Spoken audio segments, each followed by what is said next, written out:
Hello everyone, আসসালামু আলাইকুম। আপনারা সবাই কেমন আছেন? আলহামদুলিল্লাহ, আমি আপনাদের দোয়ায় কিন্তু খুবই ভালো আছি। আজ নিয়ে আসলাম খুবই মজাদার একটি শাক রেসিপি। আর যারা শাক পছন্দ করে না, এইভাবে যদি শাকটা ভাজি করে, ইনশাল্লাহ সবাই প্লেট চেটে পুটে খাবে।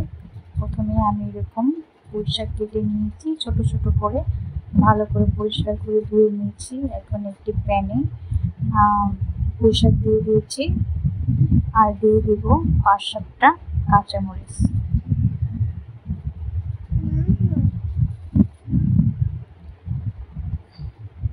পুঁই শাকটা যদি এইভাবে রান্না করে খান, ইনশাল্লাহ আশা করি সবাই অনেক পছন্দ করবে। তাই একদিন হলেও এইভাবে পুঁই শাকটা রান্না করার চেষ্টা করবেন। আর এর ফাঁকে কিন্তু আমি স্বাদ মতো লবণ দিয়ে দিয়েছি। এখন একটু নেড়ে চেড়ে ঢাকনা দিয়ে আমি প্রায় 3-4 মিনিটের জন্য রেখে দেব। 3-4 মিনিট পরে ফিরে আসছি। দেখুন 3-4 মিনিট পরে কিন্তু অনেকটাই পানি বের হয়ে এসছে। এটাকে আমি আরো একবার খুব ভালোভাবে নেড়ে চেড়ে নেব। এই পানিটাকে কিন্তু অবশ্যই শুকিয়ে নিতে হবে।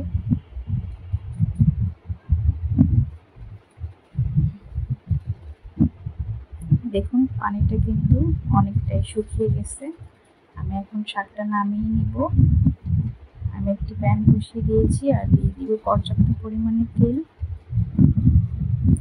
তেল দিয়ে আমি এক কাপের মতো পেঁয়াজ আর রসুন কুচি করে কেটে নিয়েছি, সেটা এখন দিয়ে দিয়েছি। এটাকে এখন ব্রাউন কালার করে আমি ভেজে নেব। অবশ্যই চেষ্টা করবেন ব্রাউন কালার করার।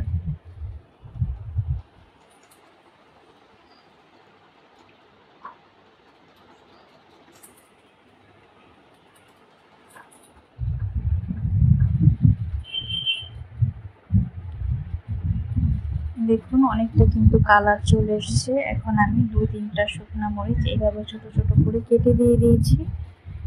এটাকে এখন খুব ভালো করে ভেজে নেব।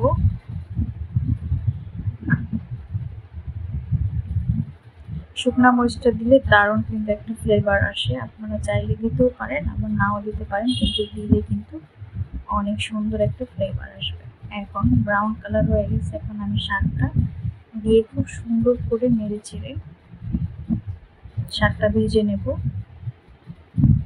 দেখুন শাকটা এখনই দেখে অনেকটা লোভনীয় হয়েছে। আমার কাছে তো শাকটা অনেক ভালো লাগে, আর আমি সবসময় বাসায় এইভাবেই শাকটা রান্না করি। আশা করি আপনারা এইভাবে রান্না করবেন।